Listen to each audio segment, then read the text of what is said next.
It all started on a cold evening in the rugged mountains of Utah, back in 1850. Snow blanketed the land like a shroud, quiet in the world beneath it. Clara's horse kicked up frosty tufts as it galloped through the thick forest, her breath coming in ragged gasps, each one puffing out into the cold like a spirit fleeing her lips.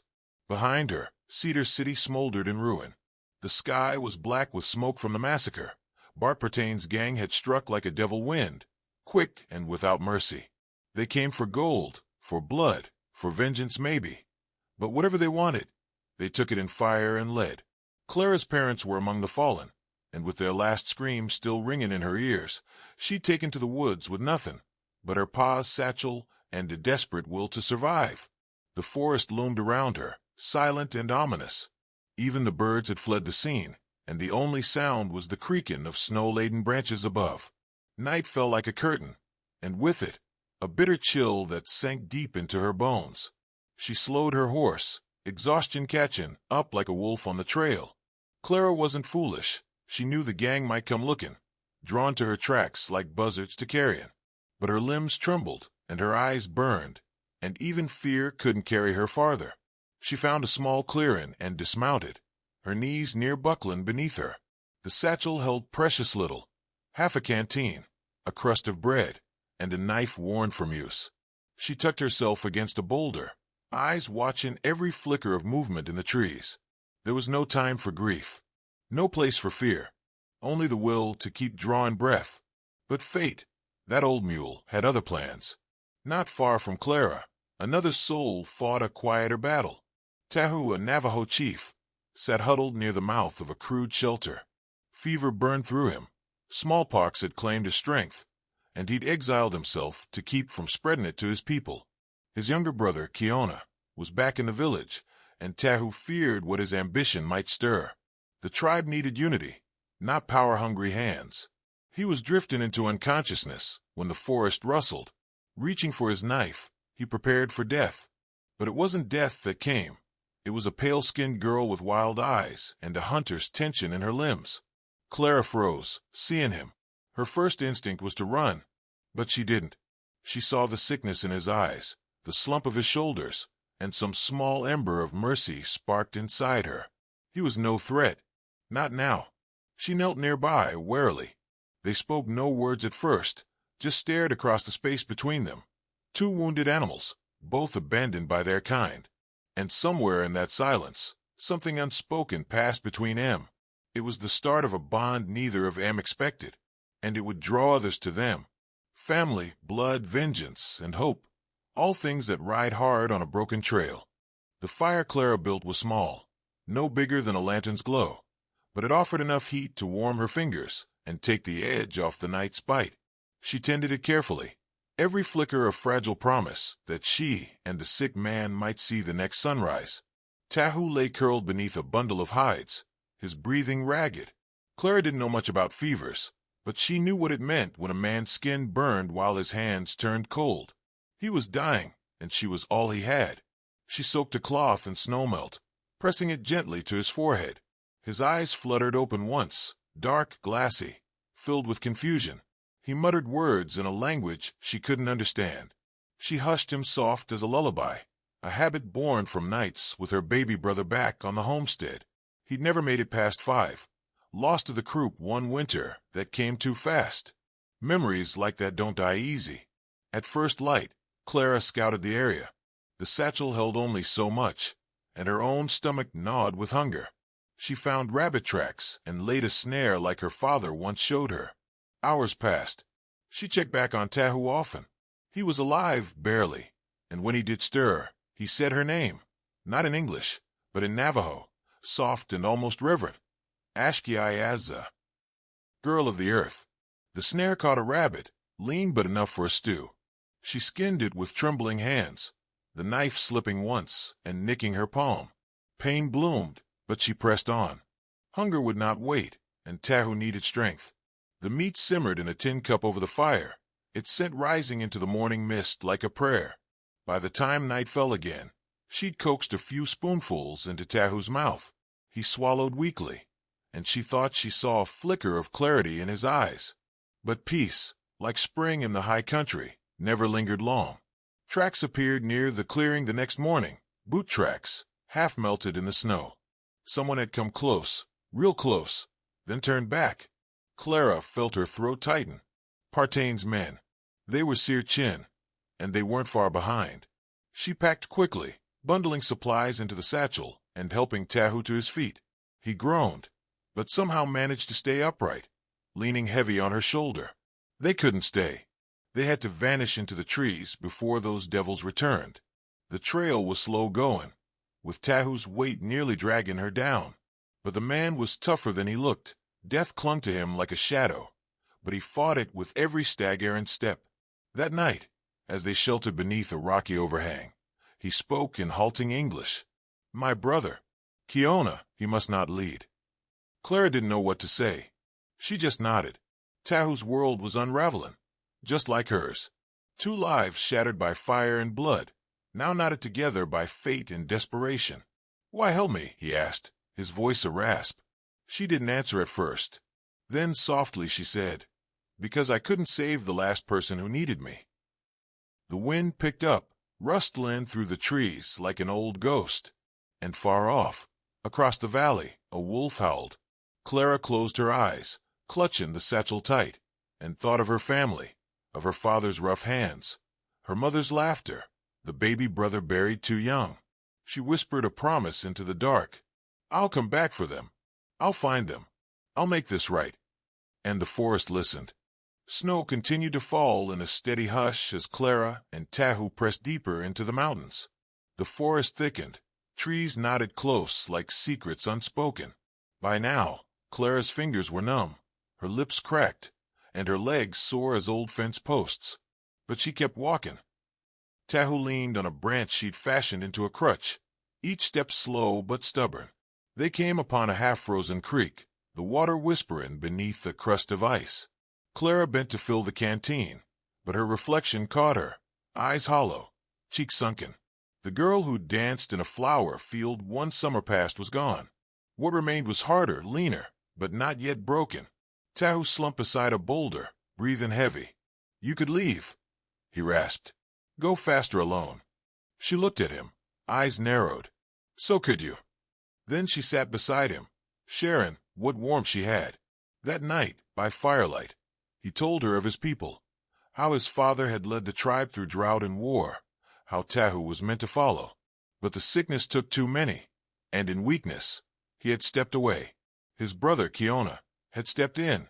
"He's clever," Tahu said, "but cruel where he shouldn't be. Power tastes too good to him." Clara understood more than she said. She, too, knew what happened when the wrong folks got a hold of power. Bart Partain hadn't always been a butcher. He'd once been sheriff, back when her father trusted him. The next day brought tracks again, more boot prints, fresher now. The gang was closing in. Clara's heart pounded like a war drum. They had maybe a day, two at best, before the hunters became finders. She pushed Tahu harder, coaxing him through the trees, every branch and shadow now a threat.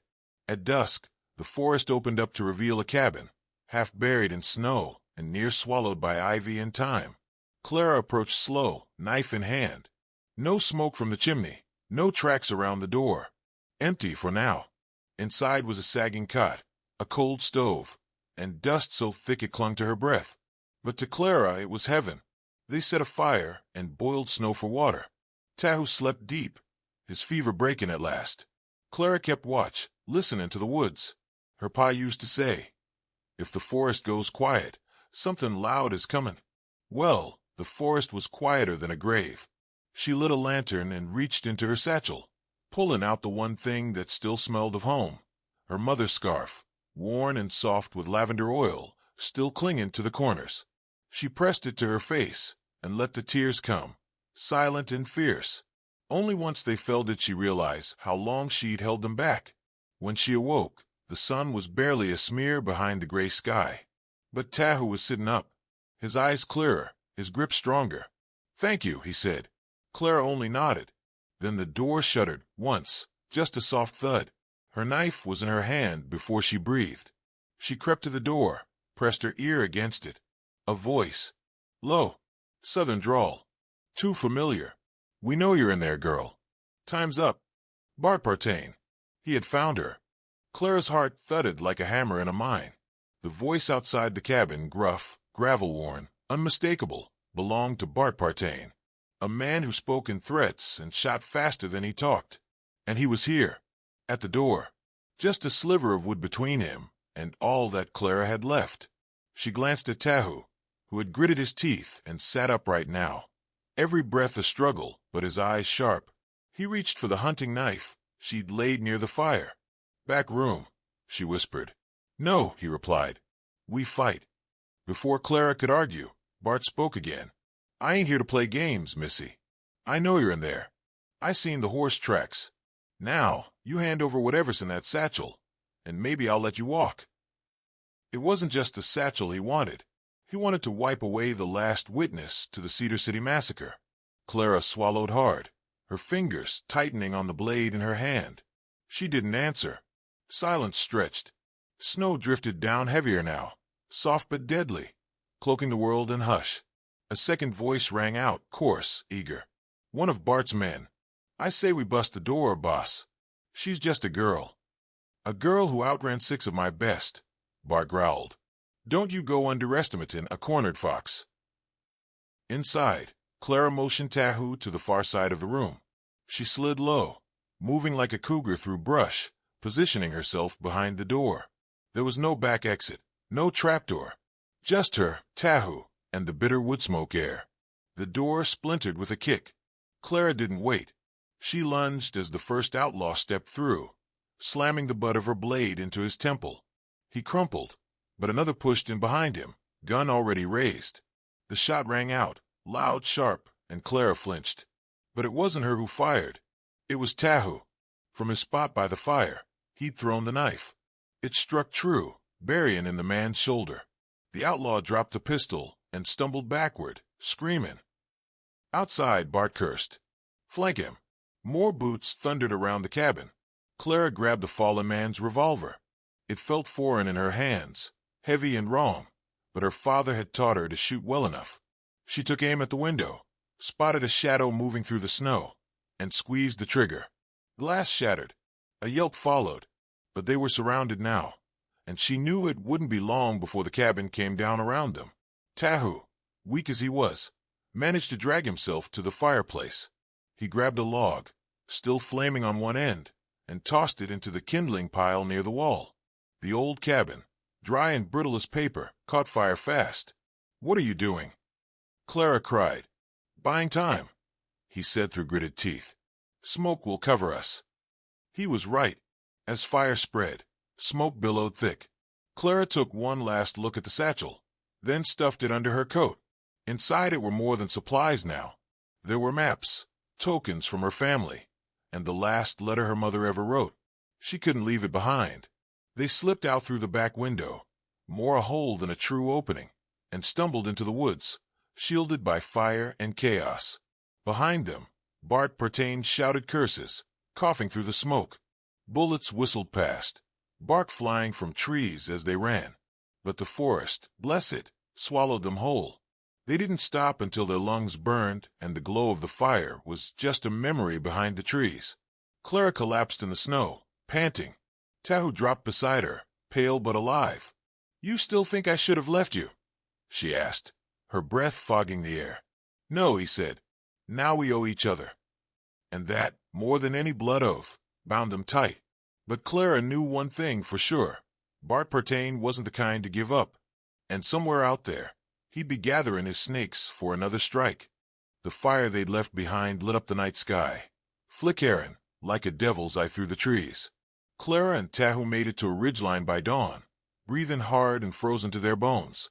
The world below looked peaceful, blanketed in snow, but they both knew peace was a lie too often told in these parts. They found shelter in a shallow cave beneath a granite outcrop.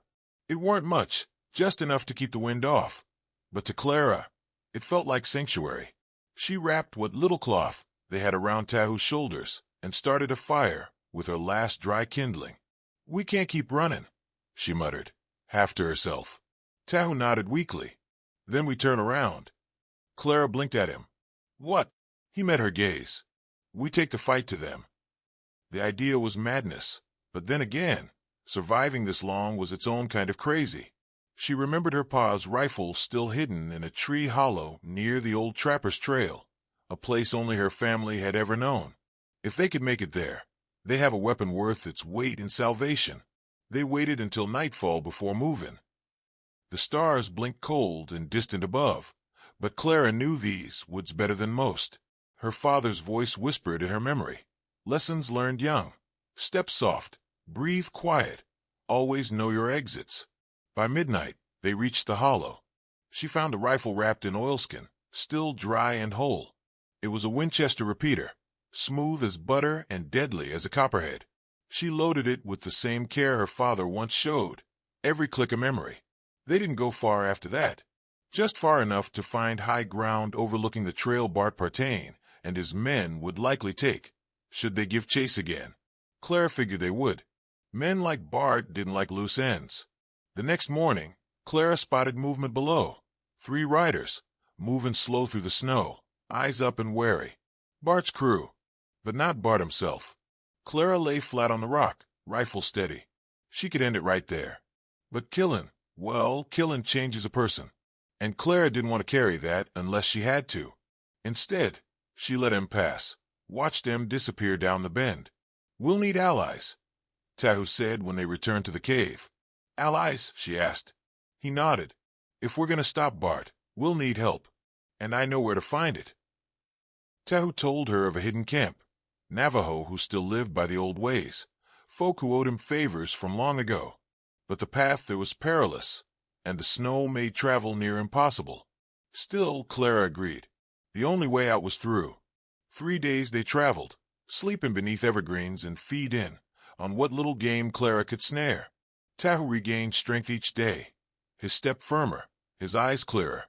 And Clara, though worn and raw, found herself changing too.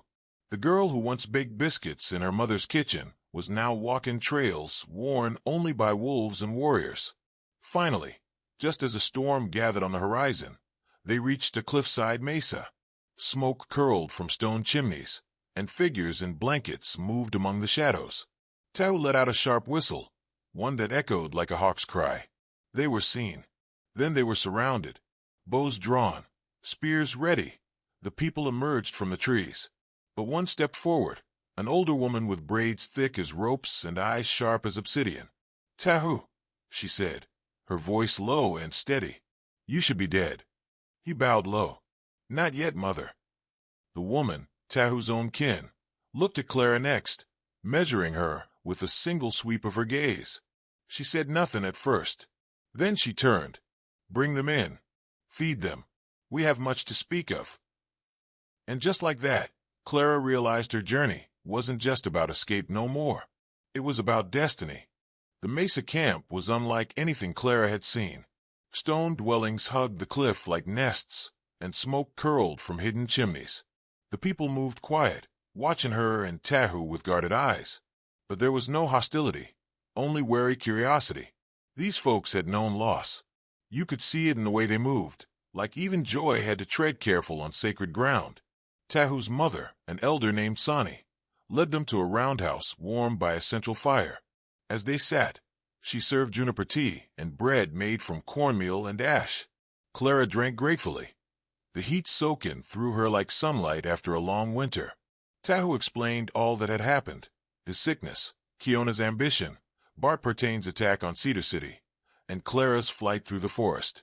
Sani listened without interrupting, her lined face unreadable. When he finished, she said only, "Then the mountain will decide." That night, they gathered in a stone chamber, lit by fire and flanked by sacred paintings that danced in the flickering light.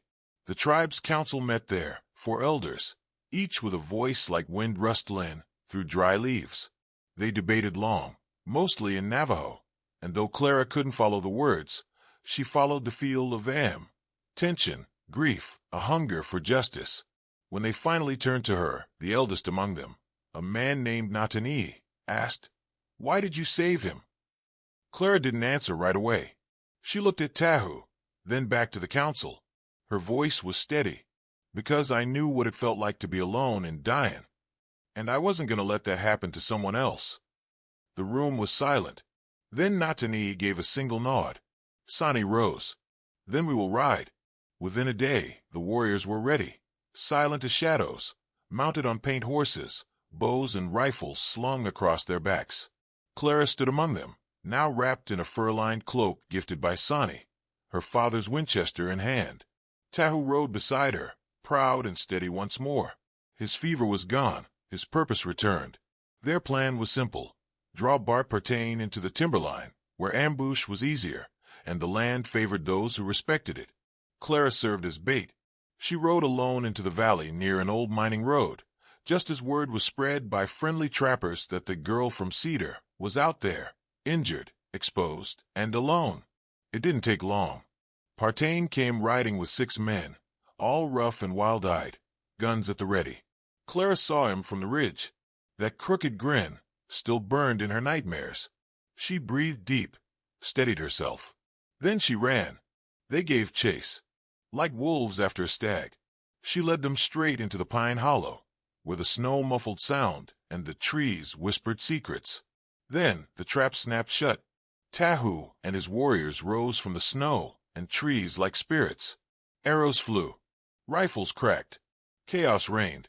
Clara turned and fired, her shot striking true. One outlaw dropped, then another. Partain's horse reared, panicked, as warriors closed in from all sides. He tried to flee, but Tahu met him at the edge of the glade. They didn't speak. They didn't have to.